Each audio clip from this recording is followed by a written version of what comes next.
Hello, my name is Ray Hughes, and I'm an interviewer for the Veterans History Project conducted by the Library of Congress in Washington, D.C. And today's interview is being conducted at the Cincinnati Hamilton County Public Library in Cincinnati, Ohio, and locally monitored by Brian Powers, who is our cameraman today. And today we have the honor and privilege of interviewing Vietnam War veteran Peter M. Rebold. And Captain Rebold, it's a pleasure to meet you, sir. Thank you. Good to be here. Should I call you Peter? Or? Just call me Pete. Pete? Okay, thank you, sir. Well, Pete, if you would, little biographical information first. If you tell us when and where you were born. I can do that. I was born in Cincinnati, Ohio on April 12th, 1943 in Good Samaritan Hospital. I see. And where were you living when you were born? My family was living in Cheviot, Ohio. What address was that? Let's see, 4052 McFarren Avenue, right behind the Cheviot School. I see. And what were your parents' names, Pete? My dad was Peter G. Rebold. My mom was Florence Kramer Rebold. K-R-A-E? K-R-A-M-E-R. K-R-A-M-E-R, I see. And what did your father do for a living, Pete? My dad was a third-generation funeral director in Fairmount and in Cheviot. I see. And my mother was a bank teller before she married my dad at the old Brighton Bank. Brighton Bank? Brighton Bank. Downtown at... downtown, and had a branch in Cheviot when it became the Central Trust Company. And that's where she met my dad, was at the bank branch. So, and she was a farm girl from Green Township, lived on Bridgetown Road, where Ross School is now. St. Jude Church and Ross School was the Kramer family farm. And she met my dad in Cheviot at the bank. I see. What were her parents' names? Do you recall? Her parents were Henry Kramer and Elizabeth Bossy Kramer, B-O-S-S-E. B-O-S-S-E. Yeah, the Bosseys were from Mount Airy. They had a dairy in Mount Airy. I see. And my grandfather, Henry Kramer, worked for Elizabeth's dad, and so he married the boss's daughter and started his own dairy on Sealam Avenue in Fairmount. And then in 1912 they moved from Sealam Avenue in Fairmount out to Bridgetown Road, to Green Township. I see. Wow, a lot of history there. There was a lot, indeed. Like, you know, like West Side families, we just kept moving west from Fairmount to Cheviot to Green Township to, we're not in Indiana yet, but we're probably getting close. Getting close, right. Yeah. What schools did you go to, Pete? I went to kindergarten in Cheviot School, which was really nice because I just had to walk up the hill from our house, and I was in kindergarten. Where was Cheviot School at? Right at the intersection of Harrison Avenue and Bridgetown Road. Okay. There's like a Y intersection there, and the Cheviot School was right there. Before the Cheviot School, it had been the 7 Mile House, because it was 7 miles from there down to Fountain Square. So, but when the 7 Mile House was torn down, they built the Cheviot School there in 1920, 23, something like that. But I went to kindergarten there, and then I went to grade school at St. Aloysius in Bridgetown. There I went to Elder High School, graduated in 1961. I went to Xavier University, graduated in 1965. I went through the ROTC program at Xavier. That's where I was commissioned in June of '65. I was a poli-sci major, and I wanted to go to law school, so I applied to various law schools, but I really wanted to go to Georgetown because that was Washington, D.C. So I was accepted at Georgetown and applied for deferments from active duty. Every year I was at school, I had to apply for deferment, and the Army allowed me to finish law school and take the bar, which was very nice. And I passed the bar. Was admitted to the bar in what state? In Ohio. Took the Ohio bar. Was submitted in November 1st, I think, 1968. And shortly thereafter, November 18th, 1968, I was sworn into active duty at Fort Benning, Georgia. So, were you? So you joined, or you? How does that work with an officer? Were you drafted, or no? No, Xavier at that time has a mandatory 2 years. If you went to Xavier University, you were in the ROTC for 2 years. If you wanted to go on and be commissioned at the end, then you signed up, and you're actually in the reserves. You signed up and went to summer camp between your junior and senior year, and then you were commissioned at the end of your senior year. And I got married in the middle of all of that. I got married in 1966 to my wife. My wife was graduate of Good Sam Nursing School. Where? Good Sam? Good Samaritan, right? Yeah. She graduated in June of '66, and we married in November of '66. And what was her name, Pete? Her name is Mary Crow, and she was a girl from Price Hill.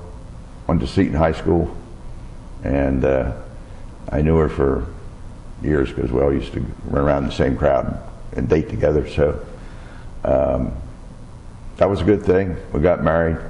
Mary came up to D.C. with me. We lived in suburban Maryland in Prince George's County, and being a nurse, Mary had no problem getting a job, which was very helpful because I had a part-time job when I was a student, which I wasn't supposed to have a job when I was a student at Georgetown Law School. You were supposed to be dedicated to the law, but it helps also to eat.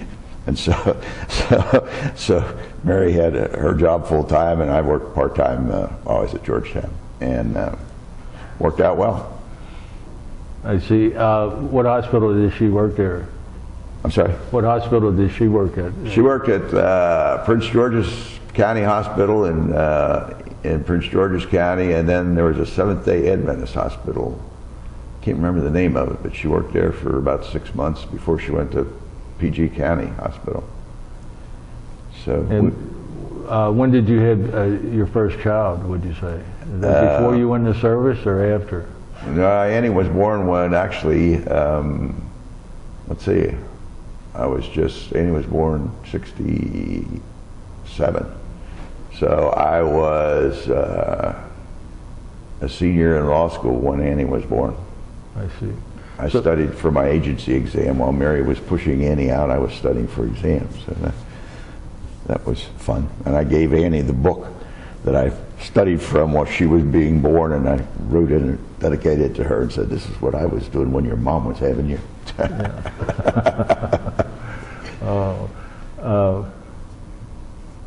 So when did you actually join the military then? Well, I was signed up from the time I was a junior at Xavier, when I signed up to do the ROTC program. That exempted me from the draft because I was already, basically, I'd enlisted.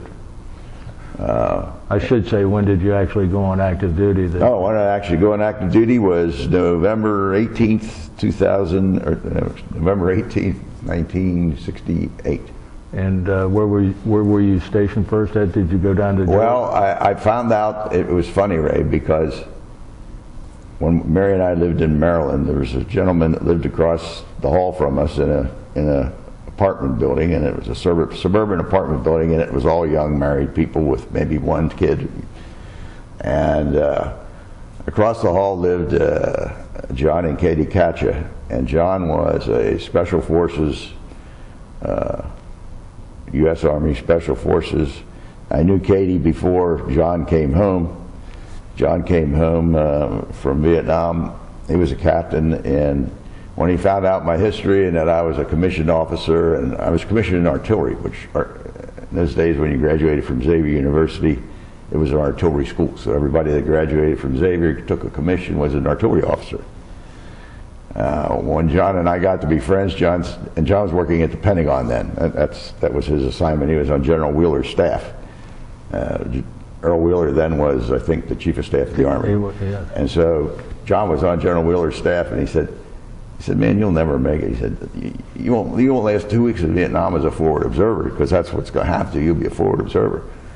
And John was in his intelligence branch, and he said, "I'll get your commission switched to intelligence, and if you're an intelligence officer, you know, maybe I can pull some strings. You can be right here in D.C. and do your time in D.C." I said, "John, that's a great idea. Let's do that." So I filled out the papers, whatever it took, and at that time, intelligence branch was new, basically, because the Army had always had the CIC branch, but they were building up intelligence officers specifically for Vietnam to work in districts in Vietnam with Vietnamese intelligence officers. And so my commission was switched to intelligence, and I said, "Well, this is a great thing. I'll be an intelligence officer. I'll be right here in Washington D.C. and it'll be wonderful." Well, what happened was, John said, after I got my commission switched to intelligence, he said, "Oh, by the way, every intelligence officer is first an infantry officer. So you'll be going to Fort Benning, Georgia first for the infantry school." I said, "Oh." Not my favorite thing. But I did. And and my initial orders came, and my initial orders said, Fort Benning, Georgia, Fort Holabird, Maryland, USRV Replacement Depot, South Vietnam, Military Assistance Command, South Vietnam. So the very first orders I got, You're going. I'm going. That's right. So that's what happened. So we went through Fort Benning. And Tell us about your training at Fort Benning, if you would. well, the training at Fort Benning was as good as they could do under the circumstances, I think, because at that time, this was 68, 69, when things were building up. A lot of the things that I did in Vietnam, I had absolutely no background or training for. Because, now remember, I'm a member of the bar. I might be the only active member of the Ohio Bar who did helicopter assaults and swift boat assaults with Vietnamese troops, and that's what I did. And I'm thinking, you know, this is not a job for a lawyer. Jumping out of this helicopter into that rice paddy, it's not a good thing. But I survived. So. So after Fort Benning. After Fort Benning. Fort Benning was good infantry training, but you know, it was small unit tactics, company unit tactics, that kind of thing, which I was going to be an advisor to Vietnamese. So, you know, I never commanded an infantry platoon or a company because I was an advisor, and as an advisor, you don't command, you advise, berate, do whatever it takes to get the job done. So, but from there, I went to Fort Holabird, Maryland for the intelligence officer basic course. And then they had a 2-week introduction to Southeast Asia course at Fort Holabird. And then after that, I think I had 30 days leave or 2 weeks or whatever, and then went to Vietnam. Did you have just one child at this time, or did you have any? I had just little Annie. The hardest thing I had to do in my life was leaving my wife and my little daughter. I remember her staying in her crib bed, holding on to the bars. You know, bye, Daddy. She was 18 months old, I think. That was tough. Maybe not even that old. She was a toddler. She could toddle around, but that was hard. It was hard. And then when we went to Vietnam, it was Flying Tiger Airlines. You know. Where'd you fly out of? Flew out of actually Travis Air Force Base. In California? In California, in San Francisco, yeah.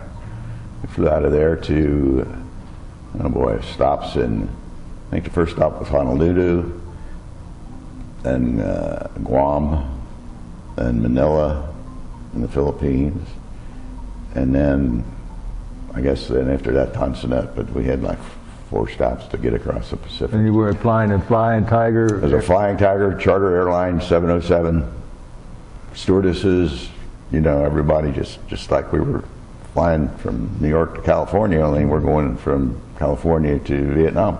And you landed in Tan Son Nhut, you said? Tonsonet Air Force Base, or Tonsonet, right. And what, can you describe your feeling as you first got off the airplane there? What you saw, or? Well, it was real, you know, I guess the smell and the heat. As soon as you stepped off, you know, the airplane's air conditioned at 70 degrees or whatever it is in the airplane. Get off the airplane and on the tarmac, and it's just 120 degrees, and the smells of Vietnam were like wood burning. I always remember like charcoal burning. Sometimes smoke from marijuana cigarettes, not mine, but the Vietnamese. And it was just stifling heat and humidity. That was my first impression. Wow. So, what was your next step there after you got off the plane?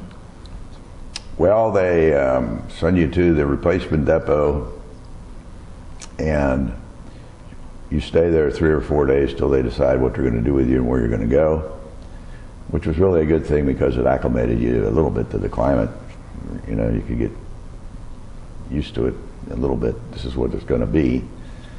The exposure to Vietnam was interesting. You know, we get off there, we get on a bus, and every place we went, when the bus stopped, we've got guys with mirrors on the long poles, with mirrors looking under the bus to make sure that nobody's put an explosive or a plastic explosive under the bus.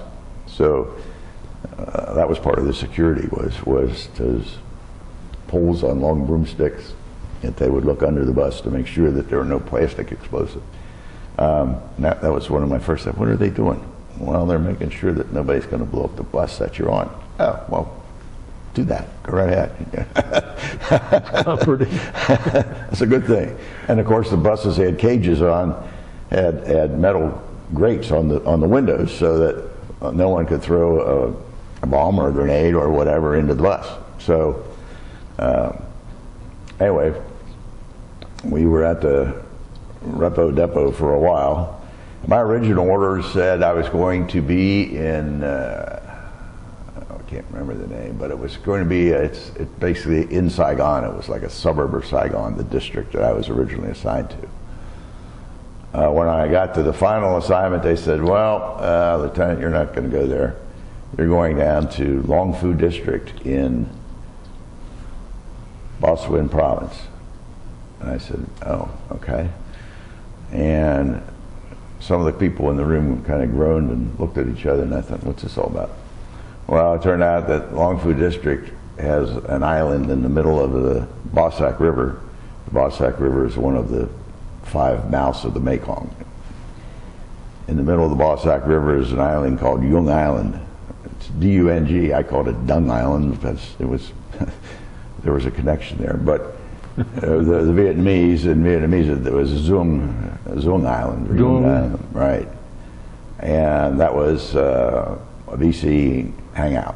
That was in the Mekong Delta where I was. There were no regular NVA units. There were no main force Viet Cong units, but there were Vietnamese guerrillas. There were Viet Cong guerrillas, small units, hamlet village units, and there were. The reason that island was so important was because the Viet Cong would come down at the end of the Ho Chi Minh Trail, come around the tip of Vietnam, the South China Sea, where around the tip, and then come up on the Pacific side of the coast and infiltrate into the mouths of the rivers that fed into the Mekong. Yes, and so that's why Yung Island was so infiltrated and important to the VC, because it was a place for them to arm and to it was kind of like a depot for them, I guess. Mm. And so consequently, we had a lot of work with the Vietnamese Navy. The Vietnamese Navy had like 40-foot or 50-foot maybe wooden diesel-powered junks. We called them junks, and they had they were painted gray, and they had a dragon's eye on the front, and an old Lewis .30 caliber machine gun on the bow. That was the armament.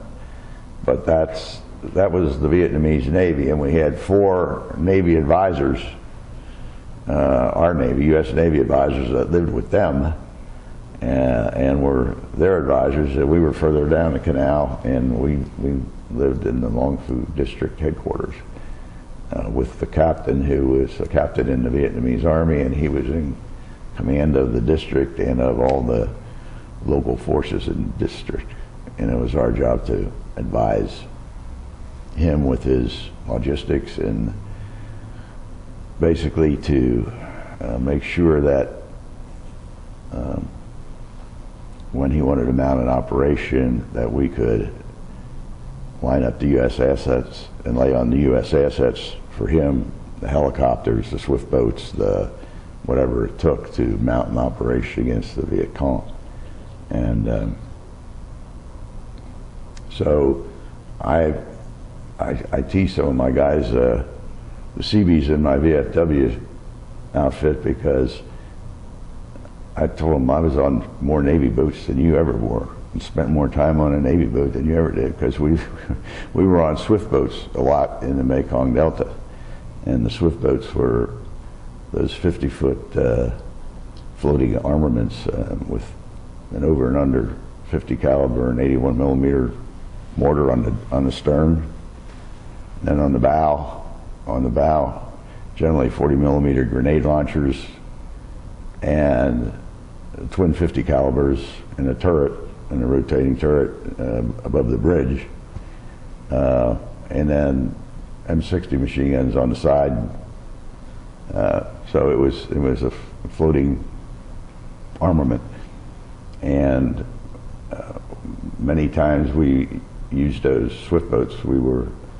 Myself and my Vietnamese troopers would get on a swift boat, and the swift boat, using the radar, would go down the Mekong, go down the Bossack River, and if we wanted to infiltrate up a canal, we would transfer from the swift boat into a local fishing boat, which was basically like a dugout canoe, and the radar would locate the right on the boat. And of course, we're running as silent as we can be in a swift boat, and the radar would locate the place where we want to be, the mouth of the canal, and then we would transfer into the dugout, whatever it was that we had strong-armed, the Vietnamese strong-armed from the local fishermen, and infiltrate up that canal and into where we want to be, into Young Island.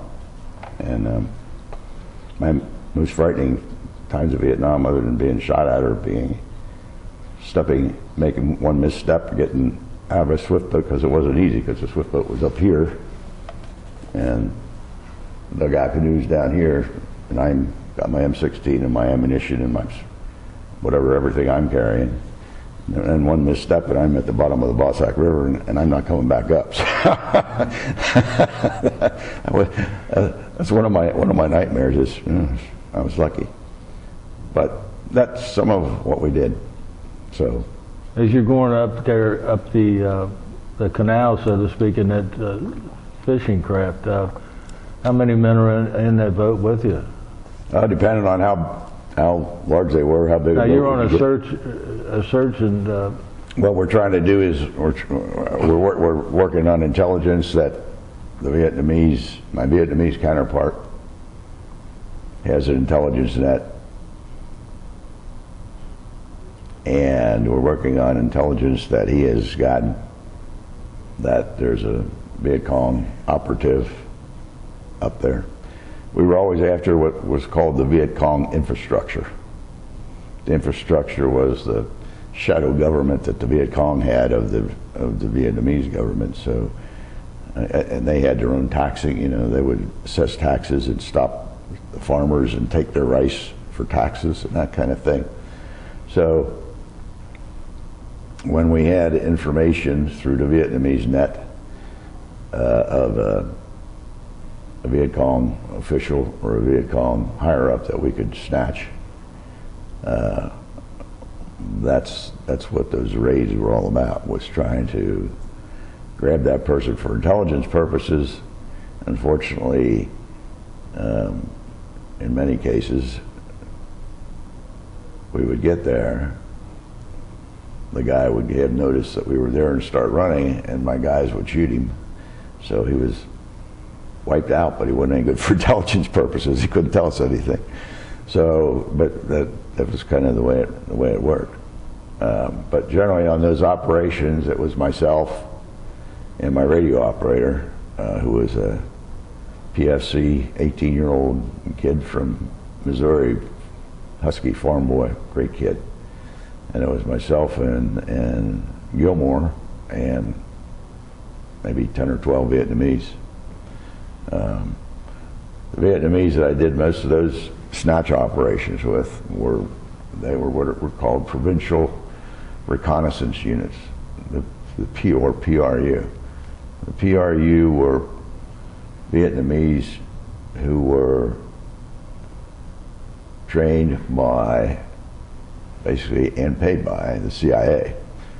And they were an asset for intelligence officers to use to do those types of operations. In some provinces in Vietnam, the province chief, who was the Vietnamese, generally a colonel in the Vietnamese army, used the PRU for his personal bodyguard, and they were never used the way they should. But in Long Phu district was the only district in Vietnam that I know of that had its own provincial reconnaissance unit. And these were generally between 10 and 12 guys, depending on who was wounded and who was otherwise available or not available. And they were well trained. They had been trained by, I think the CIA used Navy SEALs to train these guys. They were carried everyone an M16, an M79 grenade launcher, an M60 machine gun. So we were a well-armed small unit. It was like basically a squad-size unit, and myself and my radio operator. But we were there basically for support, and they took care of Gilmore more than they took care of me, because Gilmore had the radio, and Gilmore, if we got in the shit, Gilmore was on the radio, was going to keep Gilmore safe. He's got the radio because he calls the Medicaid, he calls the dust off, and the Navy air support, and so the Vietnamese were protected. He was your link, your communications link. He was our communications link. The guy with the radio, hang with the guy. Of course, I was on the radio. I was the guy calling in the airstrikes and talking, but man, take care of Gilmore.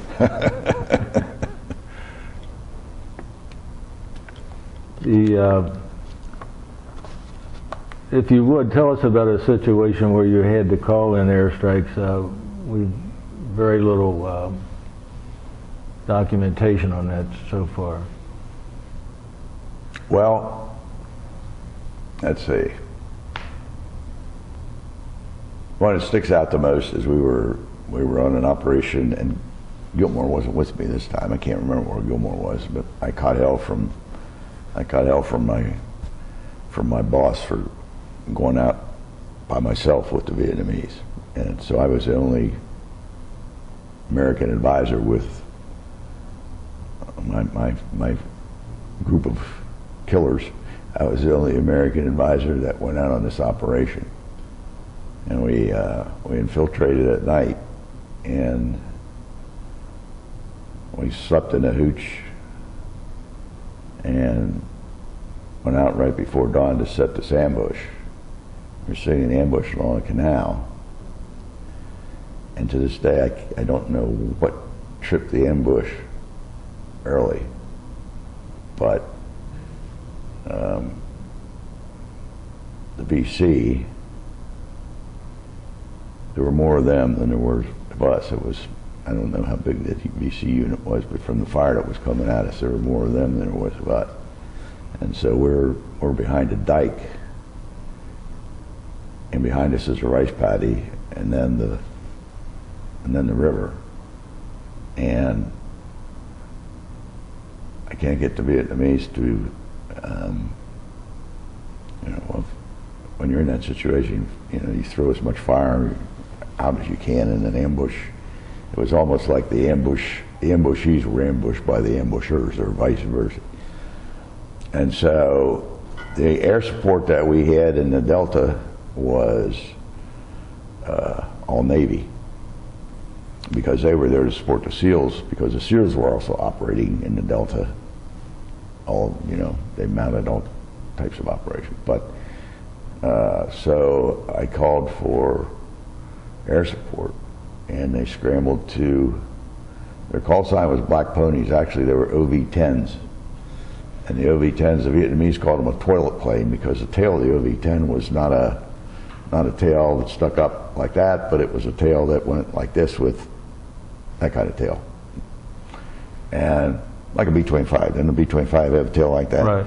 The Vietnamese called them toilet planes because a Vietnamese toilet is a board across two other boards. And so the Vietnamese called it a toilet plane. Anyway, their call sign was Black Pony, as I remember that. And the OV-10s came, and we popped smoke and showed them the direction, and they laid down some fire, and while we retreated from the area.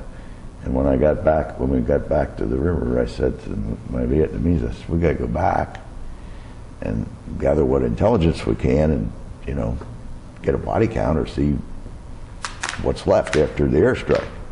Oh no, we don't go back. No. I said, well, you know, I'm not going to go back there alone. You know, so no, that we close. You know, we're very lucky this time that we don't go back. So we didn't go back. Well, it turned out that my operations sergeant is back at the Long Phu district headquarters, and the whole district is monitoring this whole thing on the radio. So they all knew what was happening, and they could hear all the radio transmissions between me and the Navy Air and the whole bit. So my operations sergeant, Pete Massini, the Navy guys wanted to give us a body count, man. How many did we get? How many did we kill? I said, well, you know, hard to tell. I can't really get the Vietnamese. I want to go back there with the Vietnamese. Can't really tell. So I get back after we get back on a swift boat. We go back, and Massini says, "Great operation, sir. You got 30 of them." I said, "Mac, we didn't even go back and count." He said, If we don't tell the Navy that they killed 30 of them, next time you call, they won't come.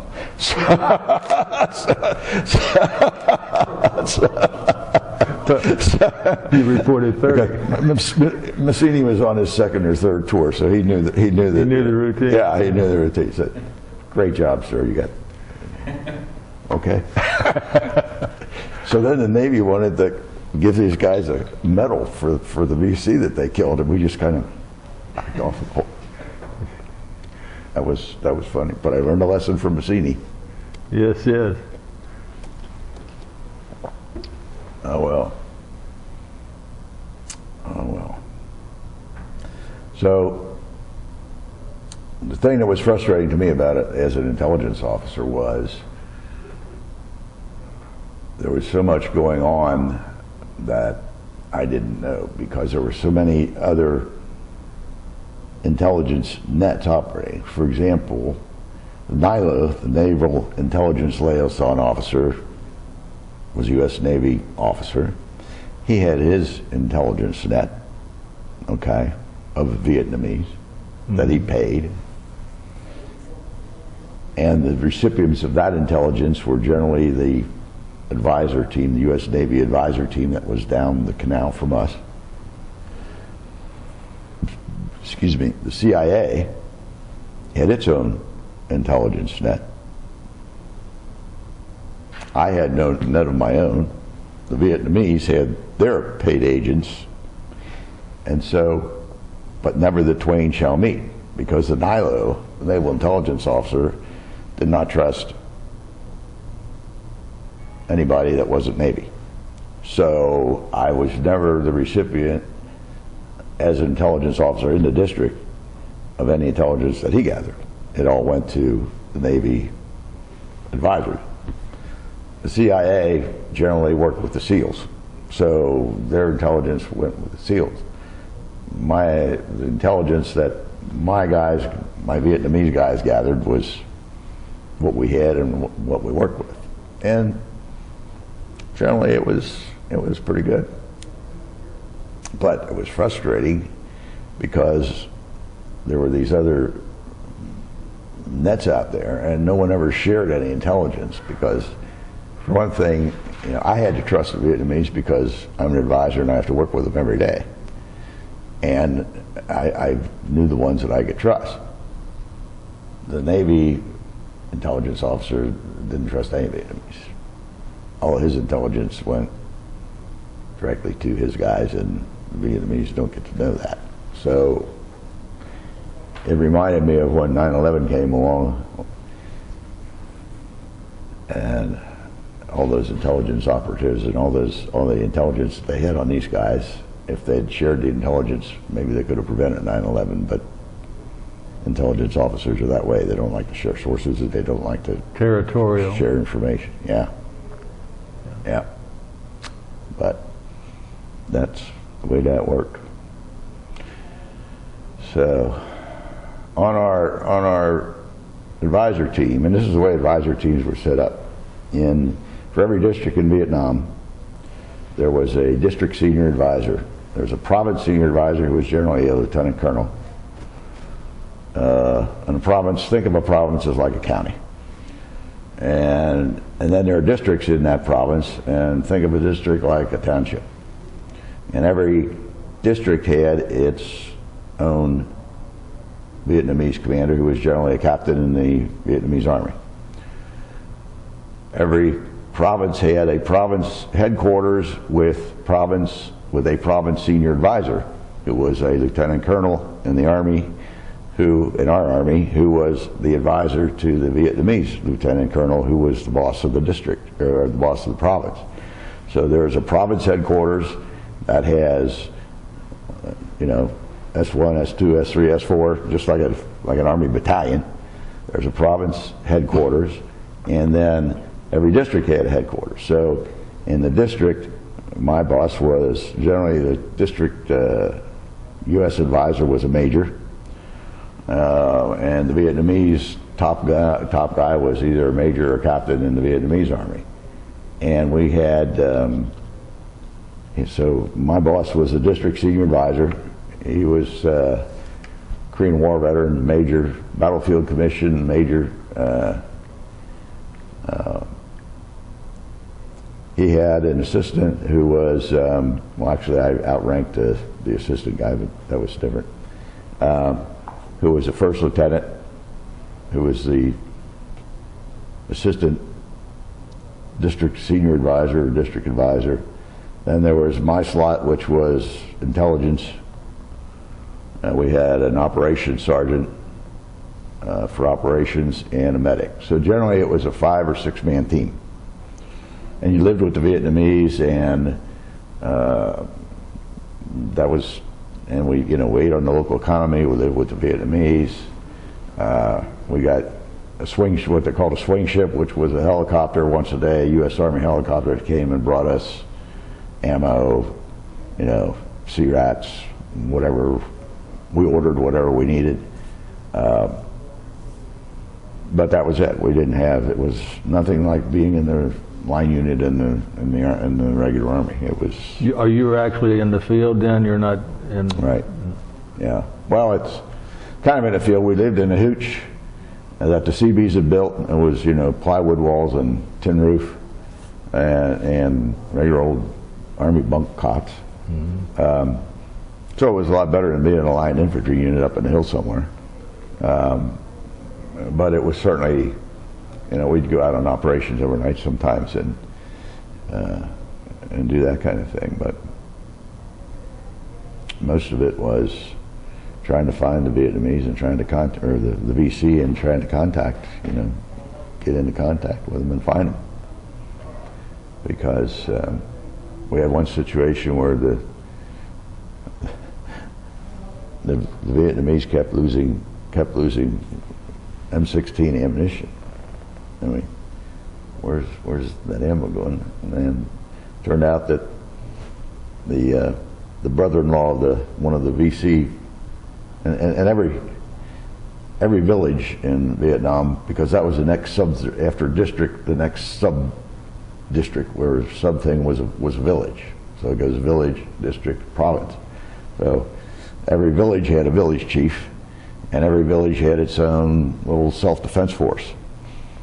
And ammunition was disappearing from one of these villages, and it turned out that the local VC guy was the brother-in-law of the local our ally, the local Vietnamese guy, and so they were trading stuff back and forth because they were brother-in-laws.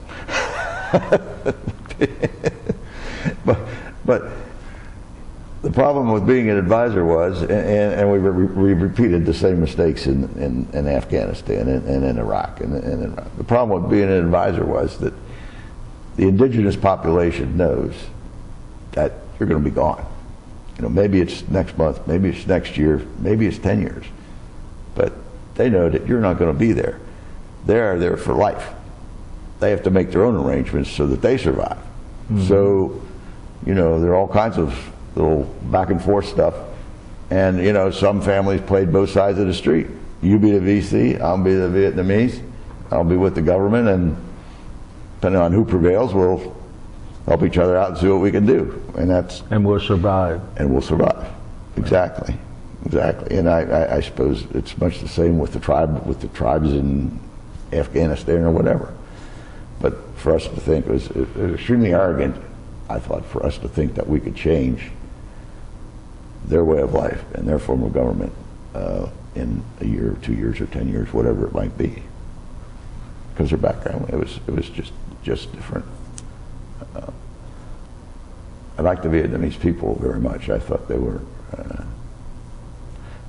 if you're in a line infantry unit, the Vietnamese are the enemy no matter what. Well, when you live with them and eat with them and go out on operations with them, 8 of them and 2 of us, you depend on people, and you become friends. And so I like the Vietnamese people very much, but they were real patriots, and they thought of Ho Chi Minh as kind of a combination between Abraham Lincoln and George Washington, because Ho Chi Minh had liberated from the French. From the French, absolutely, and Ho Chi Minh also was trying to get the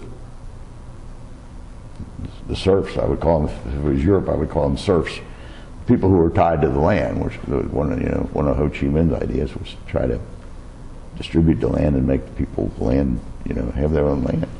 So they really thought, and even my interpreter, thought of Ho Chi Minh as, he's Uncle Ho. And I said, well, yeah, but he's the enemy. Well, yeah, but he kicked out the French.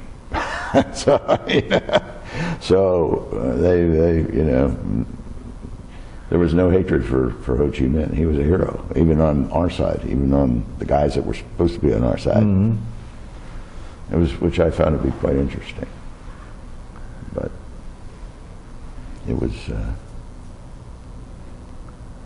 You mentioned helicopter assaults before. Mm-hmm. Were you involved in anything of that nature?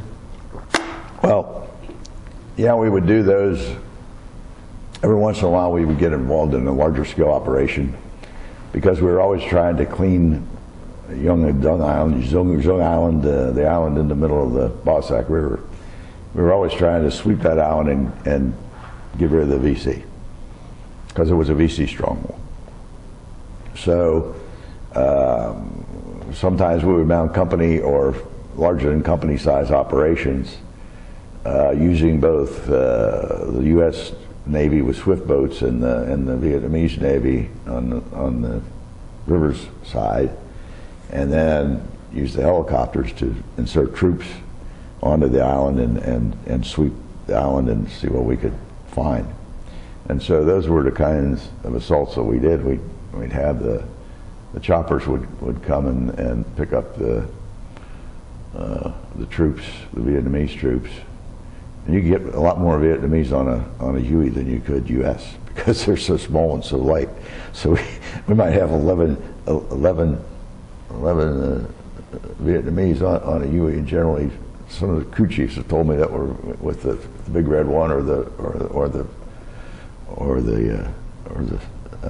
cab, that, you know, 6 or 7 guys, and we put 11 guys on it. So, but that would pick us up in generally in a rice paddy over in a safe area that we controlled, and then fly over to the island, and you know, they never really landed. The choppers didn't want to land. They'd hover maybe 3 feet above a rice paddy, and you jumped out into the rice paddy, and then regroup and sweep the area and hopefully make contact with the Vietnamese, with the VC. Sometimes not. One of those operations, we netted we knocked over a VC prison camp that they had on the island and liberated a Vietnamese Army Special Forces guy who had been a prisoner of the VC, and that was a big deal. But I never got to interrogate him, because as soon as they found out he was a prisoner of the VC, and, you know, boom, he went right up to headquarters, so they could interrogate him and find out, you know, things that I would have liked to know. Yeah. But I was at the bottom of the chain. So, but that was one of those successful operations. A lot of them were just walks in the sun. You know? Now, did you literally jump off a helicopter in those operations yourself? Yeah, yeah. That has to be. Well, it's only 3 feet. You know, you're jumping in the mud, so.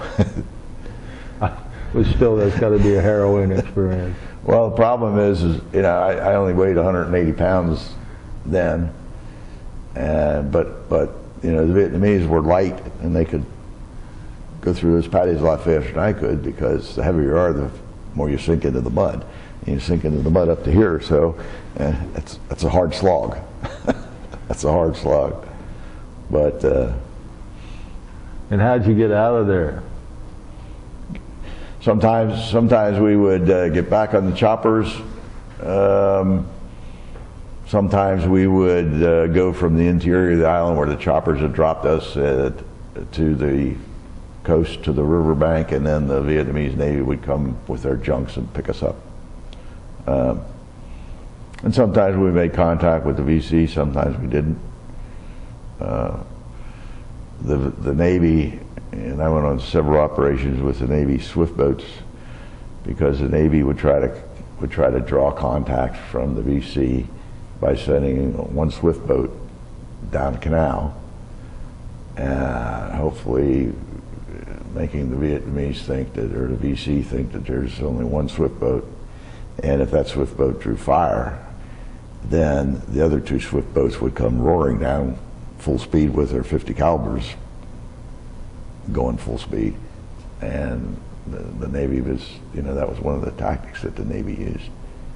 And we had some interesting adventures on swift boats. One night, we were on a night operation. There were 3 boats, and we went down the canal, and it was low tide, and the swift boats had radars and depth finders.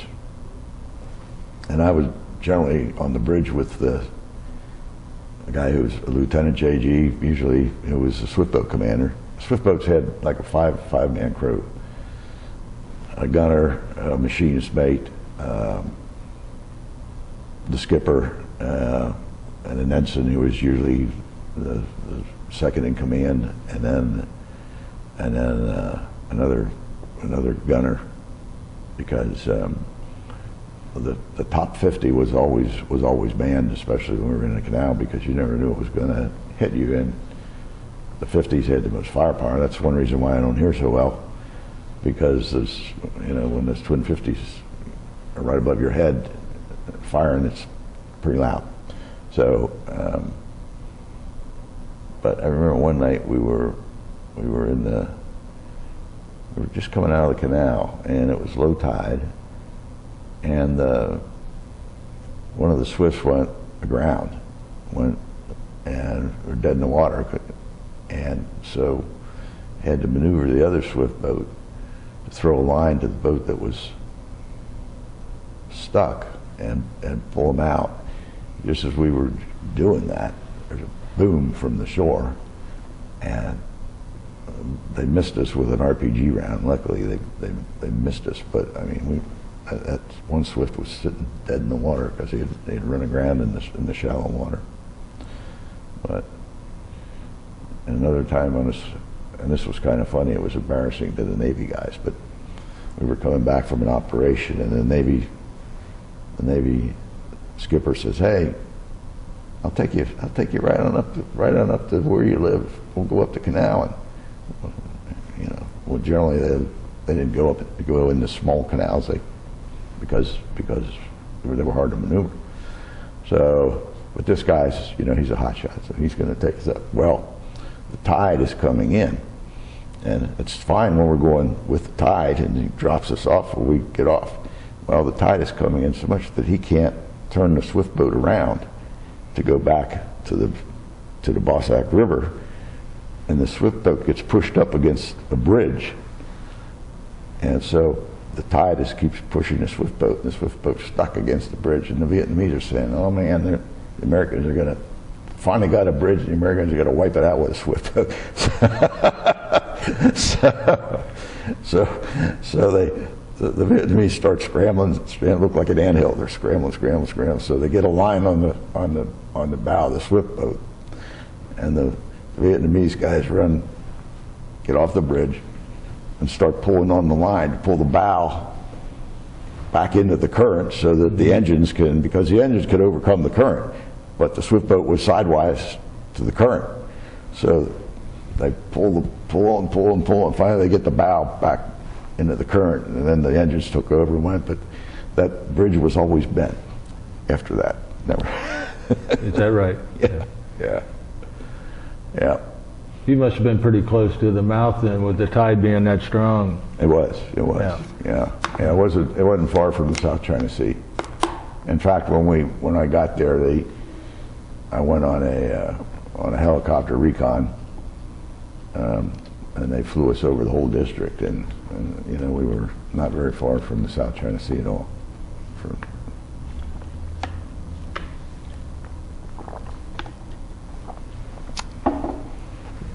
So 6 months, 7 months I was in Long Phu with a very good group of guys. We looked out for each other, and I was blessed to have a really good CO, a guy who was a major. He is a Korean veteran. He'd been in the Army like 20 some years, and this was his second tour in Vietnam. What was his name, Pete? His name was Chuck Williams, Major Williams, and he was a good one. He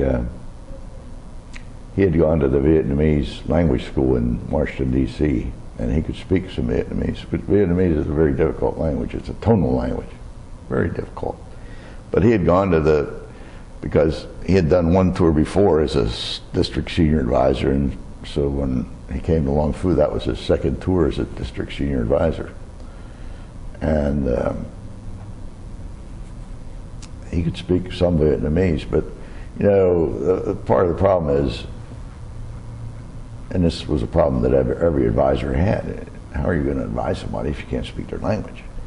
I mean, the whole thing was kind of absurd in a way, because everything that I did, I had to do through my interpreter, who was Mr. Dow. Mr. Dow was a 19-year-old kid who had gone to the American school in Saigon. The American school was basically the CIA school.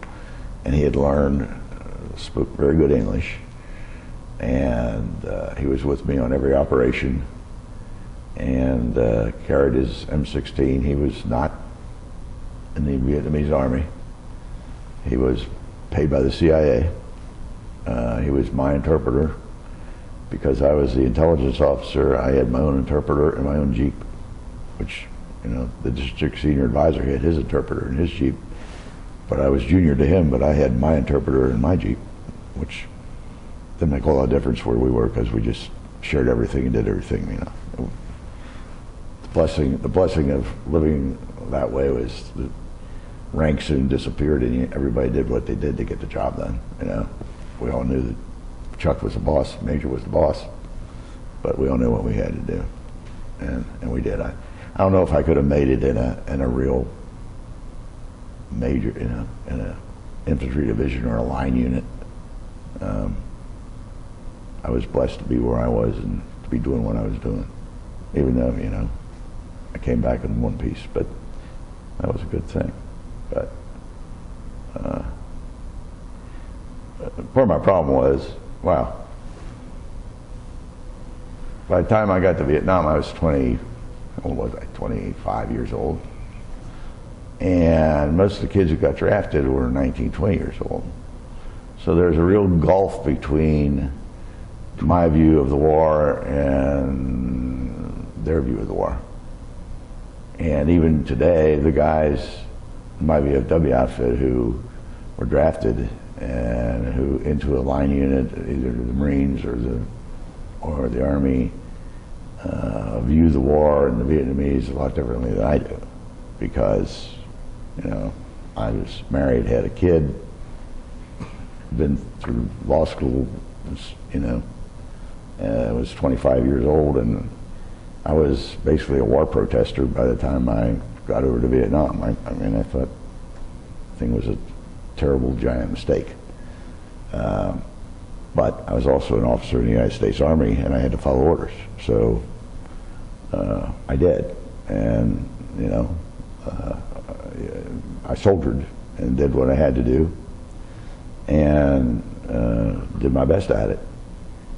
But that didn't get around the fact that, you know, we were there, we were not welcomed by everybody, we couldn't speak their language. They knew that we weren't going to be there 10 years from now or whatever. And in the meantime, you know, their kids, their daughters become whores or worse. Their villages are being destroyed. Their families are being disrupted. You know, it was just a bad deal. And I think the reason now we're stuck in Iran, we're stuck in Afghanistan, is we didn't learn a thing from Vietnam. And the reason was the people, the policymakers who made the policy for Afghanistan and Iran and Iraq were the guys who avoided service in Vietnam. The smart guys. Mm-hmm. You know, I used to get asked all the time, well, you're a lawyer, what are you doing carrying a rifle in Vietnam? Well, you know, I'm also a United States Army officer, and I follow orders, and that's what I do. But I often thought that if Vietnam veterans had been in charge of policy in the State Department and in the presidency, we wouldn't have gotten into the mess we've gotten into in Afghanistan and Iran. You know, Colin Powell had the right idea. Colin Powell was a Vietnam veteran. Let's go in, we'll cut off its head, we'll kill it, we'll do our job, and we leave. But it didn't happen that way after that. So, I don't know, anything else you'd like to know? Yeah, I'm curious, were you exposed to Agent Orange while you were there? Well, yeah, because part of the problem we had with the canals in Vietnam, and there were, and that's the war in Vietnam. My war in the Mekong Delta had nothing to do with my buddies' wars that were in I Corps or up north. If you're in the First Cav or the 101st Airborne, whatever, that war is a different war than my war. They're up in the mountains and they're fighting North Vietnamese regulars sometimes, and they're fighting VC main force. And I'm down in the Delta where it's a foot above sea level and it's water and rice paddies and, local VC units and also the VC that are infiltrating around and coming up. So it was totally different. But part of what they tried to do was to kill all the vegetation along the banks of the canals so that we could patrol the canals safely rather than having a sniper be shooting at us while we're patrolling the canals and trying to make the canal safe. It was part of the thing that, everything in the Delta moved by water. The roads were terrible. Everything in the Delta moved by water on the canals. And so the Viet Cong would set up, would put barriers across canals and collect taxes, because the local farmers would load their sampan with rice to take it to market, and so the VC would stop them and take part of their rice or all their rice. That was the VC tax. So part of what the Navy was trying to do was to protect the local Vietnamese from the VC tax collectors, and so to do that you had to patrol the canals. Well, when you're patrolling the canals, if it's dense vegetation right to the shore, it's great cover for the Viet Cong. So they sprayed the canals or the banks of the canals with Agent Orange. And so, when you spray Agent Orange, it's going to go into the water if you're spraying on the edge of the canal. And so it affected, I'm sure later, I don't know what the statistics are for the Vietnamese people, but our water source was a well that was the Vietnamese Navy had at the where the Vietnamese or where the Navy advisors were. That was our water source. And they said, "Oh, we tested the water; it's fine, not a problem." Well, hopefully it wasn't. So we all drank water from that well. But we'd send our clothes out to the local mama-san and she'd wash them in the canal. So,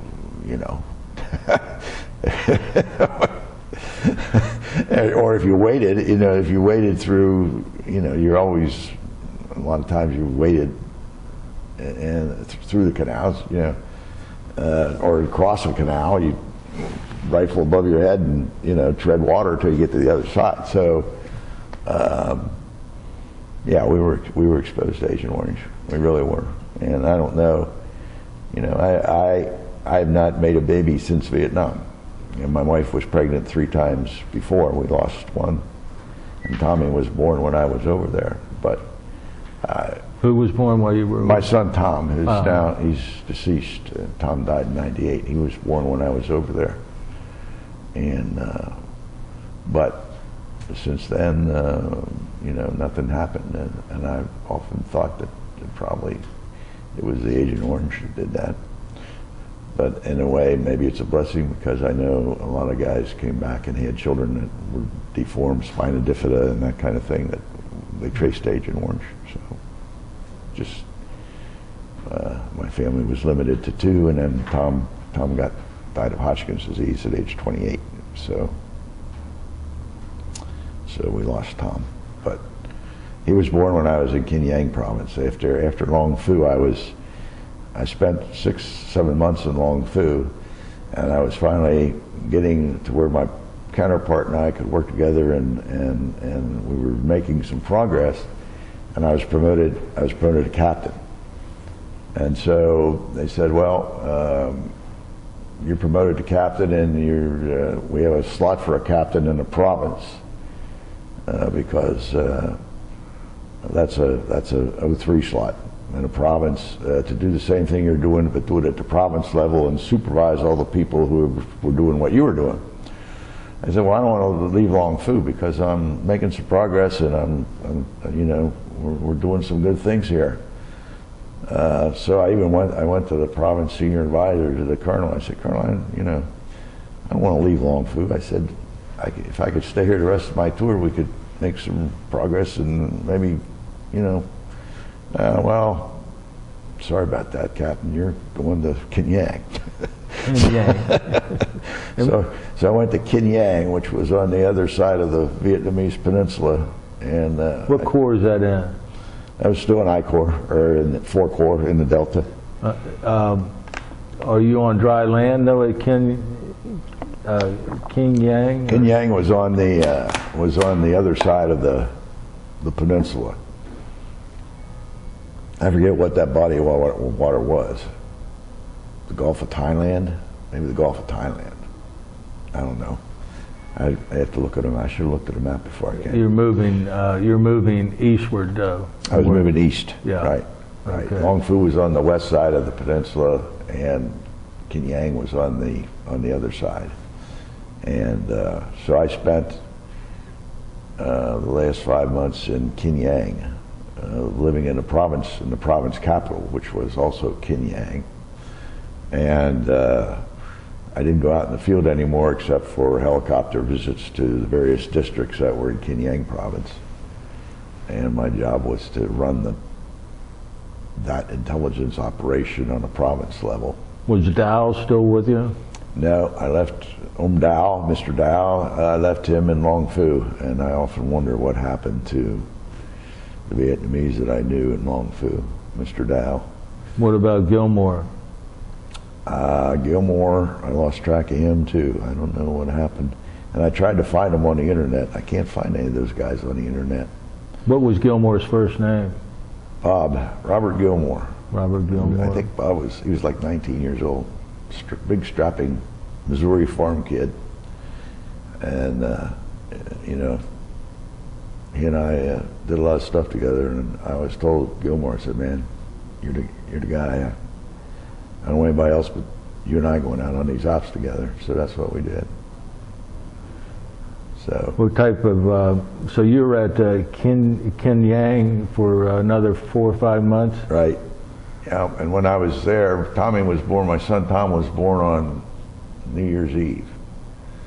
And there's a tradition, you know, there's a tradition in the Army that an officer never walks into the EM club, or if he does, he buys for everybody.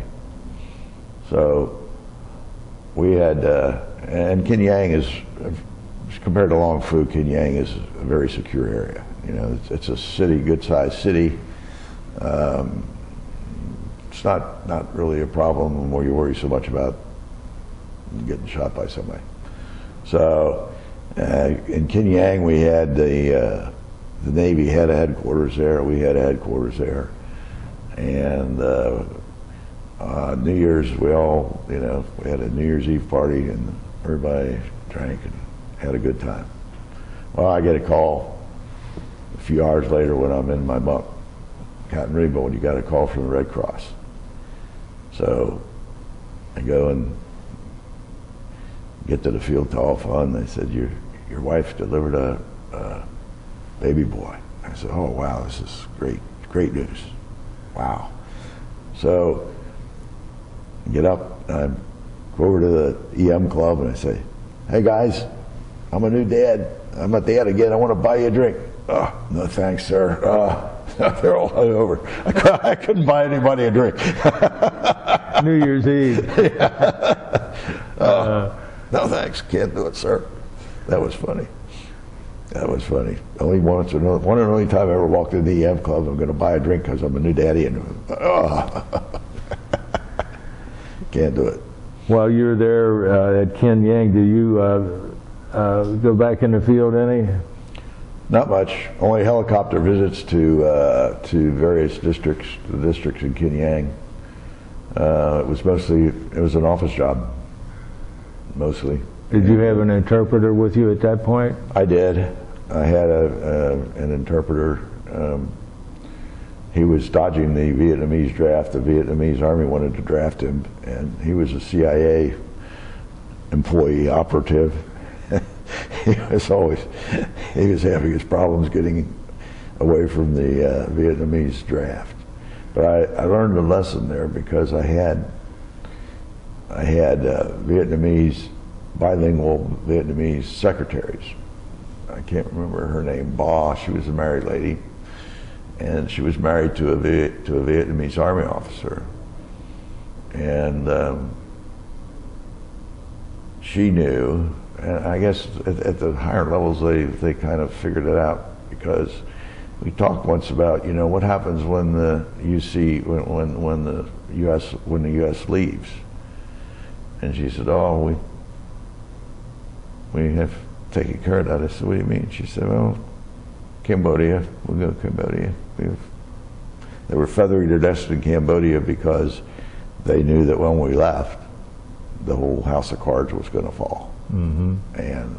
And for cooperating with you, they're going to be on a list. And they better get out of there. Exactly. So, you know, that was an eye-opener for me, because the Vietnamese, especially the ones who were working at the province headquarters, they knew that when we left, the whole thing was going to fall because of the corruption, for one thing. Mm-hmm. And because the Viet Cong were a lot stronger in a lot of places than, you know, after Tet. I mean, Tet was a real victory for our side because the VC were absolutely decimated, but they still had that infrastructure there, and they had one big advantage over us. They were Vietnamese, and we weren't. You know? While you were in Vietnam, did you encounter much of a drug problem? No. The Vietnamese all smoked marijuana, but, you know, I'd go into the operations office where we filtered through the intelligence and everything and about knock you down, but we never had any problem with, you know. Did you hear about anything called fracking while you were there? Oh, I heard about it. I knew what fracking was, but if we frack each other, we're just diminishing our strength. There's 5 of us. So I was curious if you'd heard any reports about that while you were serving in the intelligence field. No. Did you get into Saigon? I was in Saigon on the way into Vietnam, and I was in Saigon when I went just in the airport when I went on R&R, and I was in Saigon to get back on the airplane to Ton Son, but that was it. When you had R&R, where'd you go? I went to Hawaii. I met Mary in Hawaii, and she was about 5 months along with Tommy. She was pregnant. I used to tell her she looked like a little yellow beach ball.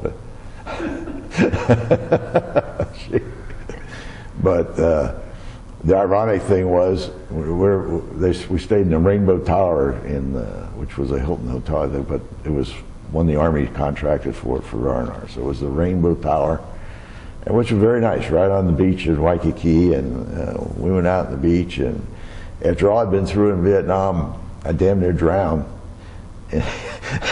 Drowned off the coast of Hawaii. My wife, who used to be a lifeguard swimmer, came out and saved me. So my near-death experience, one of my near-death experiences was on R&R, because I can't swim. Oh. So, well, you didn't tell us that. No, I was in over my head. I couldn't swim. What do I do now? So she grabbed me and brought me back to where I could stand on the sand. But the funny thing was, you know, in Vietnam, would cross those, you know, you just kind of tread water, hold your, and the Vietnamese would take it, because they were shorter than I was, so the Vietnamese would take a deep breath and go, and walk. And sometimes it looked like I was walking with a bunch of turtles, because all you'd see was their helmet, and it looked like turtles swimming. Till we emerged on the other side. How long of an R&R did you get? 5 days. I think it was 5. It was a standard 5 days, I think. And how did your wife Mary get there? She flew from Cincinnati to San Francisco, and San Francisco to Hawaii. Did she pay for her own flight? Or you guys? Yeah. So that was nice. It was fun, and but it was so ironic that I damn near drowned in Hawaii. So from there you go back to Hawaii then to finish your tour. I went back. I was still in Long Fu District then. I went back to the district, and while I was gone, before I had left, I talked to my boss. I said, Major, something going on in Fuhu Village. I've got all these reports. I know that the VC are going to hit Fuhu Village. And Major said, well, get up to Province and tell Province what you know and warn them. So I did that. And they kind of said, don't worry about it now. So when I came back from R&R, the VC had hit Fuhu Village big time. And as soon as I got off the chopper back into the hooch, Major Williams said, Pete, you were right. The VC hit Fuhu big time. I said, well, we told them. What can you do? We told them. But, oh well. So, interesting. Yeah, I often wonder what happened to the Vietnamese that I worked with. And I'm sure if they weren't outright executed, they probably had to spend a long time in, I think the Viet Cong or the Vietnamese called them re-education villages or whatever. And the people who worked with us were, they were putting their lives on the line, just like the guys, the Afghanis who are interpreters and work with us, and now their lives are in peril, and we don't help them out. We don't do anything, I'd given Mr. Dow, my interpreter, I'd given him my stateside address. I think everybody did, because I guess everybody kind of knew what was going to happen in the long run. And I always hoped to hear from him, but I never heard from anyone. And Dow might have got killed. He was, he's a 19-year-old kid. When you're 19, you're immortal. I was 25 with a kid. I was a cautious soldier. But when you're 25, when you're 19, or 18 or 19, it's different. So, but I often wonder what happened to those guys. I don't know. But my experience was so unique because there weren't that many districts in Vietnam. I think there were, how many districts in Vietnam? I can't remember. But there weren't that many districts in Vietnam, and there weren't that many people who were doing what I did. And there weren't, I always thought Long Phu was unique because of the water and the island and I did things, I was never trained at Fort Benning with anything amphibious or any boats or anything like that. I did learn at Fort Benning how to do helicopter movements and helicopter insertions and that kind of thing, because that was the big thing in the Army then, was vertical envelopment. We're going to come down on them from the top. So that training at Fort Benning was invaluable. How many times did you make any landings out of a helicopter, would you say? Oh boy, I don't know. I can't remember. Every time we had more than a squad-size operation, probably we used helicopters. And we used them a lot for reconnaissance and things like that. When it wasn't a troop movement operation, it was, you used them to recon or to move. How many times did you go on that island? And what was the name of that island again? It was D-U-N-G. Oh yeah. Dung, but the way to pronounce it is in Vietnamese, I think, is Dung Island. Dung, D-U-N-G. Right. And I Googled Long Phu, and Long Phu looks nothing like it used to when I was there. Long Phu looks like a thriving little city. And I Googled the island, and it's all still there, but nothing there that I would recognize. And how big of an island is that? Oh, just approximately. Oh, maybe at its widest, maybe half mile, 3/4 mile wide, but it was probably a few miles long. It's a big island then, in the middle of it the was a big Mekong. island. Is that in the middle of the Mekong River? It was the middle of the Bossack River. Bossack, which And is the a Bossack tributary. River was, you know, the Mekong River comes out in about 5 different mouths, and the Bossack River was one of the mouths of the Mekong, and it was a tidal river, so you know, and Controlled by the tide in and out. and the tides were high. They were high tides because sometimes to get on, if we'd go on an operation of one of the Vietnamese Navy junks, they'd be sitting in mud, and we'd have to walk a plank from the shore, walk the plank to get onto the boat because it was like an 8 or 10 foot tide. So when the tide came in, then the boat was floating, and then you left. Excuse me, but it was those were very high tides, as I recall. We also had Boston whalers. We had a Boston whaler, which is like a runabout, an 18, 20-foot runabout, with an M60 mounted on the bow, and I think it had twin 25 Johnson outboards on the rear. It might have been 50. I can't remember in those days. You know, 25 was a big motor.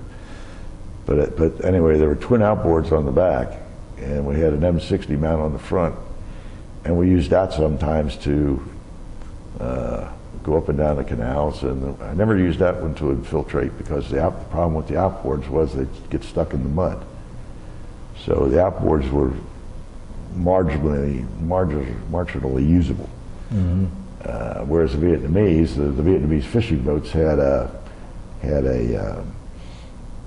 Wisconsin engine or a Tecumseh engine that was maybe 8 horsepower mounted on the stern with a long pivot, a long shaft with a propeller at the end, so that they could adjust up and down. If they were in water this deep, it didn't make any difference because they could adjust where the propeller was up and down, and it made it very maneuverable.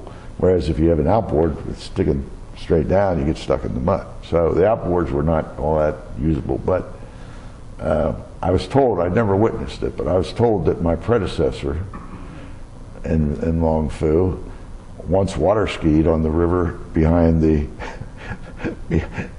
Boston whaler with the M60 mounted on the front. But I never witnessed that. But the guys told me that had actually happened. Jim Scott, Lieutenant Scott, he was there for about 2 weeks when I was there. But that was the local legend that he had water skied on the river. Maybe not. One of the funny things was I met my replacement, or I met the guy who was replacing. The guy you're replacing. I met him in Tanzania, and I was leaving to go to Long Phu, and he was coming back from R&R maybe. Anyway, his name, and I saw his name, and he's got this worn, you know, he's been there a while, so he's faded out. I'm wearing green, brand new. He's faded out. So, and I saw his name, and I knew. That's somehow. Jim Scott, right? You're talking to? No, this was a young kid. He went through OCS. He was only 20, 21 years old, and an Italian name, Ciancione or something like that. And I said, we got to talking, and I said, well, I'm on my way to Long Phu. He said, well, that's where I am. And I said, well, I'm going to be the DIOC, or the district intelligence officer. He says, well, that's my job. I said, well, there's my orders, that's where I'm going. So he had been replaced, and nobody told him. He was a Signal Corps officer. I think he ended up going back into the Signal Corps because the intelligence branch was sending trained intelligence officers into these slots, where before they had armor, infantry, Signal Corps officers doing what I was doing. But that was when the intelligence branch in the Army was growing, and so they said, we want intelligence officers in those slots. And so I was replacing this kid, and he had no clue. You know, I was just, That was funny. What a coincidence. Yeah. What a coincidence. He was hard to replace because he was very popular with the Vietnamese. He got along with them very well. And I often wondered why, if we're advisors, why don't we leave people in place so they can get the job done, you know? John was doing a hell of a job there in Long Phu. Well, you know, now we decide we need an intelligence officer there, so he's gone, and now I got to start all over. Start all over. Yeah. And maybe that's one reason why the thing didn't work very well either. Who knows? Who knows? Is there anything else you'd like to cover with us at Long Phu? Long Phu? No. I had a great group of guys there. We looked out for each other, and it was good. We did what we needed to do.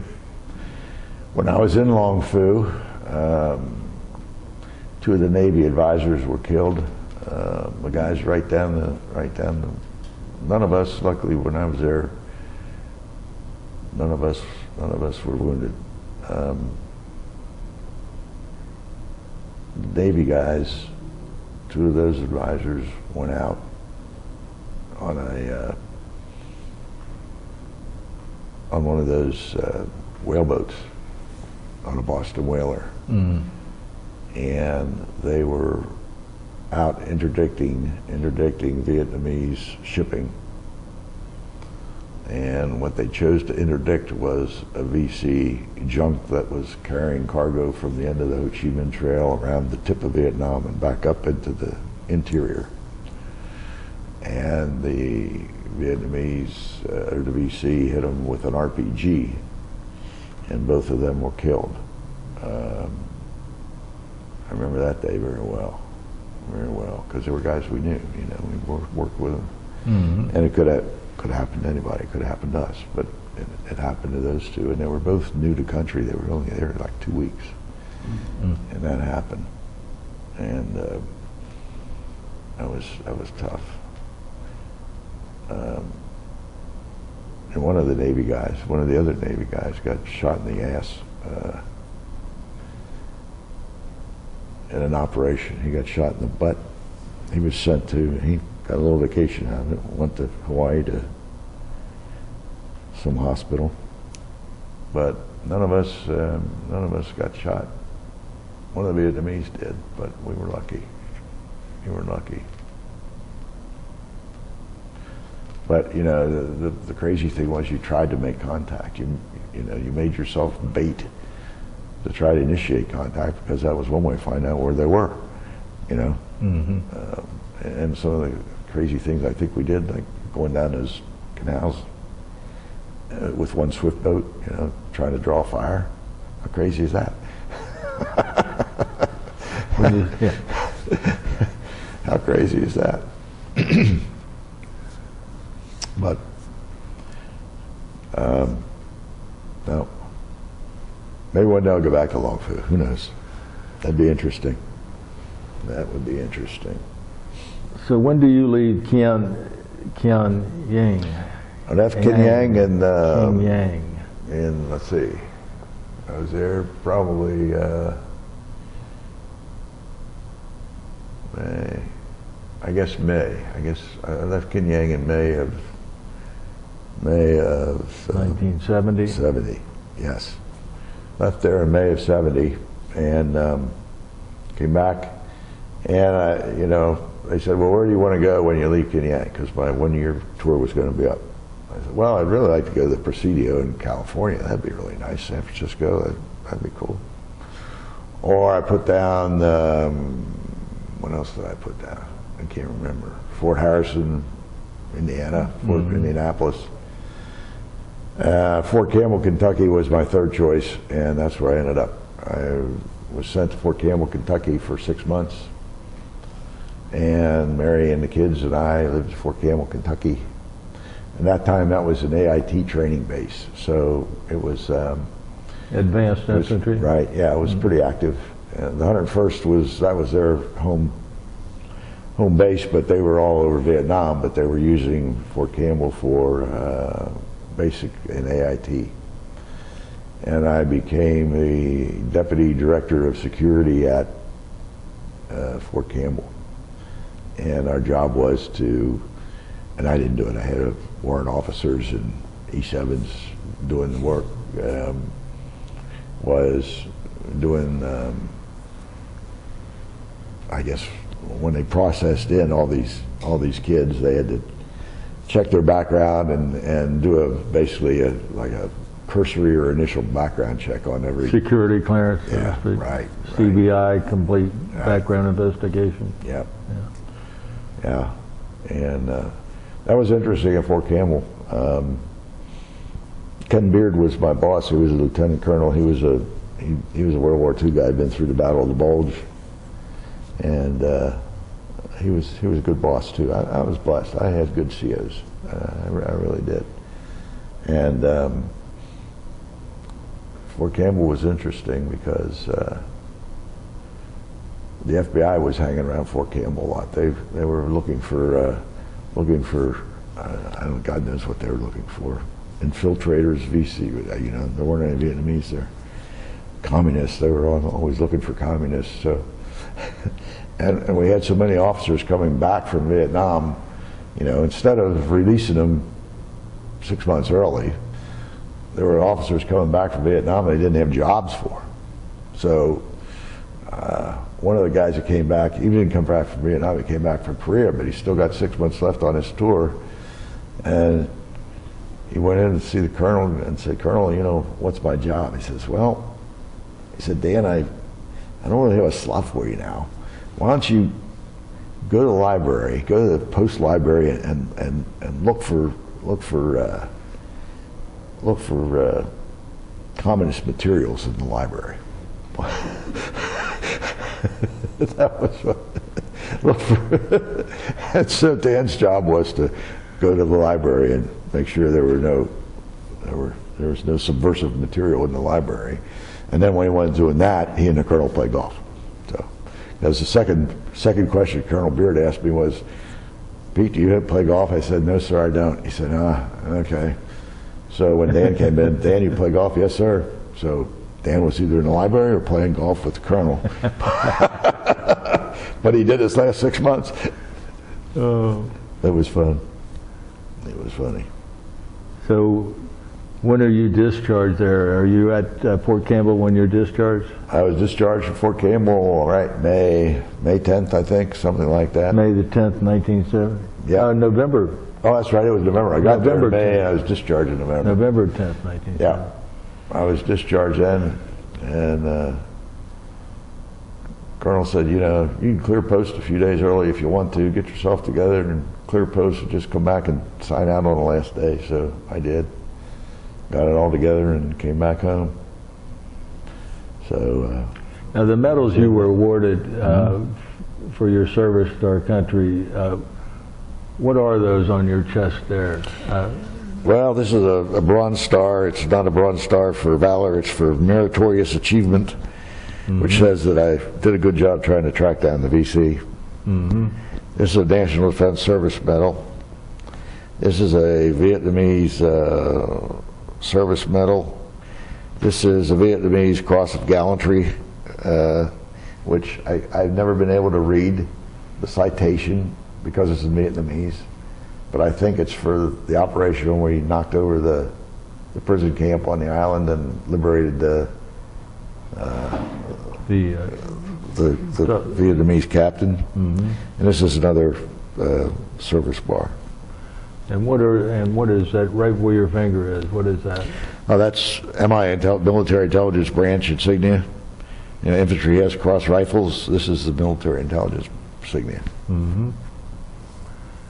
And what, normally when we talk to veterans of the Army, they were assigned to a division or a regiment and a company. How's yours broke down? Well, I was assigned to MACV, Military Assistance Command Vietnam. And Military Assistance Command Vietnam was broken down into advisor teams. And so there were several advisor teams. and every advisor team had a number. So I was first on team 72, I think, was Long Fu, and team 56 was Kenyang. Kenyang. But that was really the structure. There was, there was no division, regiment, company, or anything like that. It was MACV and a team, Military Assistance Command and a team. And there were other advisors that were also MACV advisors. There were match units, which were military assistance training, and there was a team of 4 guys who would go out into villages and train the Vietnamese. But they were also MACV. But there aren't very many people with a MACV patch. This is a MACV patch. Ah, yes, with the sword. Yeah, right. And so that's my combat patch that I wore on my right shoulder when I was down active duty. These dress blues, I'll tell you a story of these dress blues. Our VFW post decided that part of our mission should be that no veteran is buried without military honors.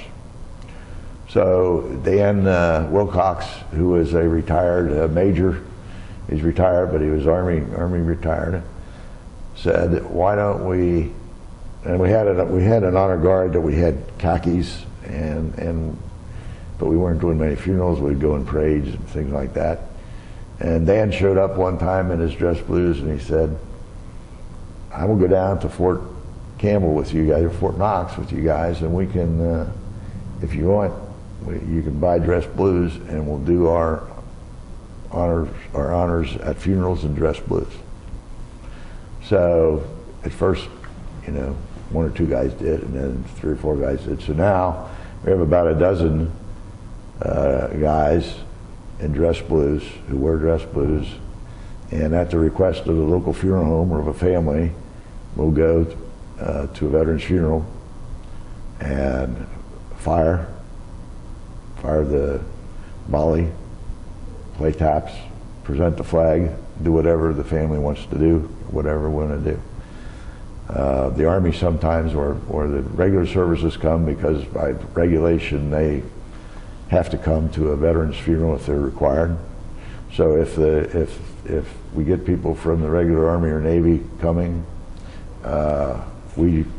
they do the flag presentation, the flag folding, but we fire the volley and play taps. And that's really why we're in dress blues, and I just thought it'd be kind of cool to give this interview and wear dress blues. Certainly, and I'm glad you did. I'm glad you explained that.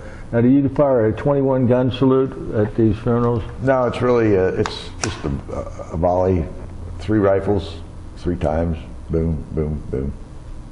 It's really not a 21 gun salute. That's a different type of thing. It's just a volley. Okay. And it's very touching. Because every time that we do that and play taps, we see tears. Yeah, you can imagine that, yeah. This picture that I have right now that I'm holding in my hand, what does this picture here represent? Well, that's Dennis Kucinich. Dennis Kucinich was, one of his hobbies was photography, and he was assigned to the colonel's staff. This is Colonel Beard, my boss at Fort Campbell. And Dennis liked to take pictures. Dennis liked to take pictures, but he wasn't a trained photographer, so it would be ideal if the colonel and I were both looking at the camera while he presents to me that citation or whatever it is for meritorious service. But that's what it is. That's at Fort Campbell, probably my last day there. And I was skinnier then, but that's Ken Beard and myself. I see. So you're discharged and you come home to Cincinnati. Right. Is that correct? Yes. And what do you do with yourself then, Pete? Well, I'm a lawyer with a law degree and a member of the Ohio Bar, but I have been 2 years in the Army not doing anything having to do with law, and I'm looking for a job as a lawyer. So even though, Georgetown Law School is prestigious. Yeah, it was, it's hard to find a job. Part of it was because I hadn't practiced. I think there was part of it was probably a prejudice against Vietnam veterans. I interviewed with several firms, and they always found a reason why they couldn't hire me. And so I applied to legal aid. And legal aid's always looking for young attorneys. And I said, hey, I've never practiced. I'm fresh out of the Army and never practiced. And they said, well, come on, we'll help you along. So I was with Cincinnati Legal Aid for maybe a year, maybe a little less than a year. And a girl that I knew who also worked at Cincinnati Legal Aid said there's a legal services project in Dayton, Ohio looking for an attorney. And this was during the Nixon administration. And the Nixon administration, legal services was something that came up in the Nixon administration. It was basically to help lower income people with legal services and try to use lawyers to make lives better for people without much money. And so this friend of mine, Penny Maines, who is still practicing here in Cincinnati, Penny said there's a job in Dayton and it'll pay more than legal aid does if you're interested, but it's in West Dayton. And they just had a riot there about a year ago, and you know, you might want to think about that. So I called the guy who was the boss of the Legal Services Project. His name was Art Thomas, and he was a black guy, and he was a PhD from Temple University, and he was running this Legal Services Project funded by the government. And it was called the Students' Rights Project or something like that, to work in the Dayton schools where, you know, right after the riots. And so I called Art Thomas and I said, you know, here you've got a job open, and I said I might be interested in it. And he said, well, you know, you have to understand, you're a white guy. I said, yeah. And he said, we had riots up here within the last year or so, and there's a lot of bad feeling, and, you know, does that bother you, the riots and all that? I said, Art, is there anybody shooting at you now? He said, no. I said, well, I'll be up, because where I came from, there were people shooting at us, so, you know, I'll be up there. So I went up there and took the job, and I worked in West Dayton, which was black community. West Dayton was black community. All the people I work with mostly were black folks in 1970 and 71. And I worked as advising. You know, what we're trying to do is to get the kids in the schools to recognize that, yes, you have rights, but you also have responsibilities, because it was called the Student Rights and Responsibilities Center. And it was trying to work with the black kids and lower income kids to, not just black, because we also worked in the suburbs, but it was mostly West Dayton, to get them involved in yes, you have rights, but you also have responsibilities, and to be a responsible citizen, you do this and this. So we did that for a while, and it was fun. I had a lot of fun up there. They called me Salt, because I was in a sea of pepper, so they called me Salt. Sometimes they called me Calhoun. Calhoun was the lawyer. You remember Amos Andy? Sometimes the folks up there, my friends, would call me Calhoun. Oh, here's Calhoun. So, so that was good. And then the part of the Dayton's problem at that time was they had no legal aid society. And we wanted to start a legal aid society in Dayton. And so there had been a legal aid society, but for some reason the thing had gone bad, and Dayton's really needed a legal aid society. So Howard Fields came up from Cincinnati Legal Aid Society, and Howard Fields and myself and 2 or 3 other people restarted the Dayton Legal Aid Society. And I stayed with Dayton Legal Aid for a year and a half or 2 years, until my kids began to get to almost school age, and we wanted to come back to Cincinnati and put the kids in school. But that was a good thing. We got that going again, and it's still there. In fact, one of the very young, fresh out of law school ladies that I worked with, there is now the probate judge in Montgomery County. So I had a case in Montgomery County, and I went into her chambers, and I said to her clerk, "I'd like to see Judge McCollum." And she said, "Oh, do you have an appointment?" I said, "No, but I practiced law with Alice about 40 years ago or so. Just tell her Pete Rebold's here." So the clerk goes in. The judge comes out in her robes, gives me a big hug. "Pete, haven't seen you in 40 years. Only time I ever got hugged by a judge." It was great.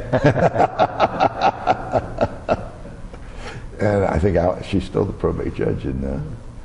But when I knew her, she was fresh out of law school working for the legal aid. So did you come back to Cincinnati then and practice? I did. I practiced on my own for a while. Then I got a job with a firm, Carroll, Bunke and Henkel. That was a West Side firm that represented Spring Garden and Savings and Loan. And then I was with them for quite a while. And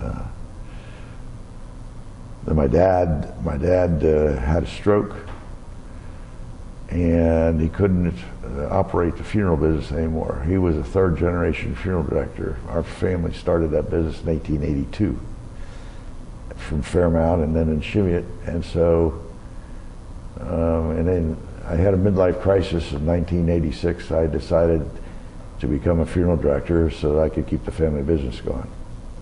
And so I didn't have to go to mortuary school at that time. If you served apprenticeship, if you had a college degree and you served apprenticeship for 1 year under a master funeral director, you could get a funeral director's license. And so that's what I did. My brother-in-law was my master funeral director, and I did what I had to do, my apprenticeship for a year, took the test and became a funeral director. And I ran the family funeral home until 1986 in Cheviot until 2000. I gave it up after Tom died. I couldn't do it anymore after I buried my son. It was too hard. I couldn't do it. And during that time, I had my law office on the second floor of the funeral home, and the funeral home was the first floor, because I didn't want to give up my law practice, which was my first love and still is. And so finally, after 4 generations, the family funeral home passed into other hands. But that's what I did. Did your wife work after you came home? My wife worked at Providence Hospital for, oh boy, 12, 15 years maybe. Worked in cardiac care, ICU, and the ER at Providence Hospital. So her nurse's training was great, because every place we went, she could get a job. That was really nice. Is your wife still living? Yeah.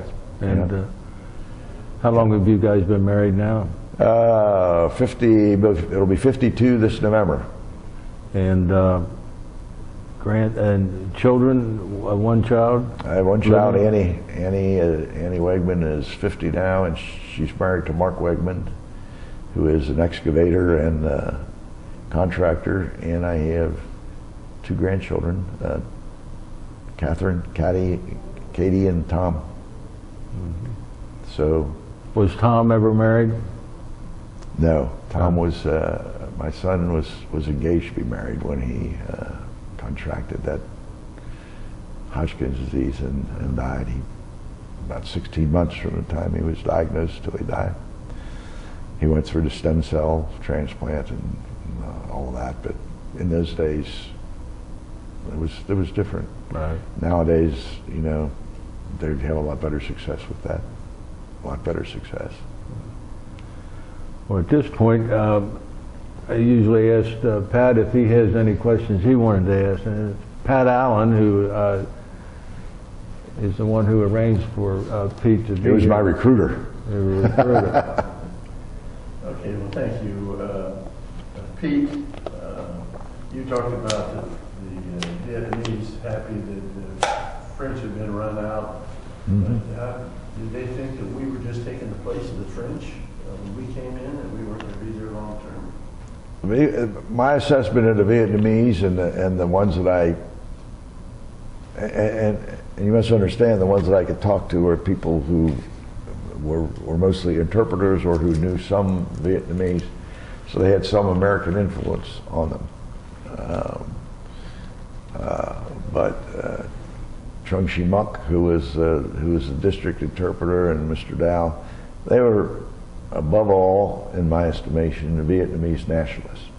They were the Vietnamese. You know, the Vietnamese culture begins at the hamlet, in the village, and they worship their ancestors in little shrines in the village. And in the Delta, it was all agriculture. It was all rice growing and fishing, and because there were rice growers and fishermen, and they're very tied to the land. They're very tied to their ancestors, and they're very tied to their nationality. You know, there's a real division between the Cambodians and the Vietnamese. Never the twain shall meet, even though we had some Cambodians in Vietnam. The Vietnamese were very, their thing was Vietnam for the Vietnamese. Vietnam for the Vietnamese. And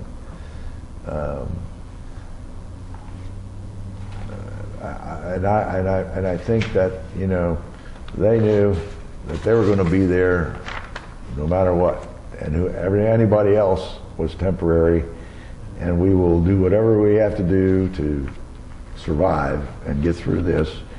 But the long game was the Vietnamese people and the Vietnamese nation.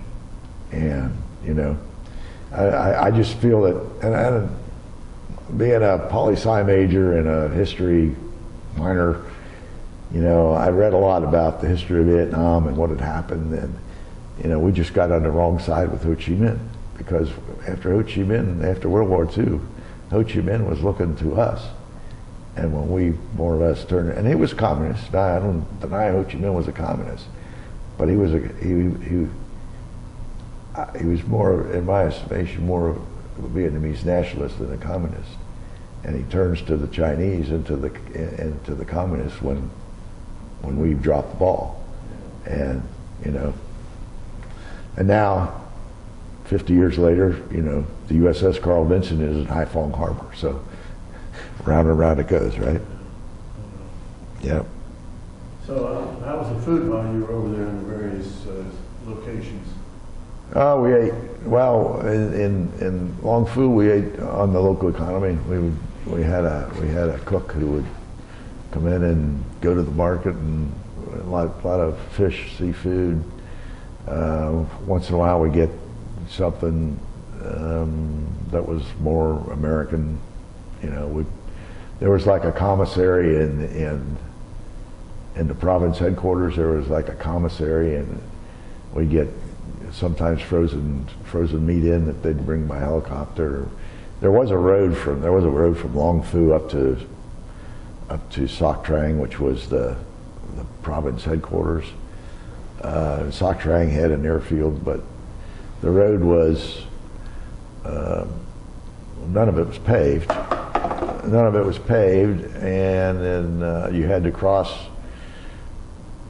See, one was a bridge, the other one was a ferry. You had to cross on a ferry, and so most of the supplies and things we got came from by helicopter, because the road was dangerous. Our Vietnamese, we lost 2 Vietnamese officers on the road from Long Phu to Soc Trang because they were ambushed by the VC on that road, and you know, it was just. We were lucky, you know. They didn't get us; they were after the Vietnamese. So, it was actually safer to go back and forth by helicopter. But we drove up and down that road. You talked about your prognostication that there was going to be an incident there in Phu Village, and when you got back, did you ever hear how many of our boys were killed? Well, they wouldn't have been our boys; they would have been Vietnamese. They were all Vietnamese? Oh yeah. Yeah. I don't know how many villagers the VC killed or kidnapped. I just know that they hit it big time with mortars and did a lot of damage. Did a lot of damage to the people there. So. Well, thank you. I don't know how much more time we have, Ray. I'll give it back to you. Yeah. One of our operations, sometimes I would go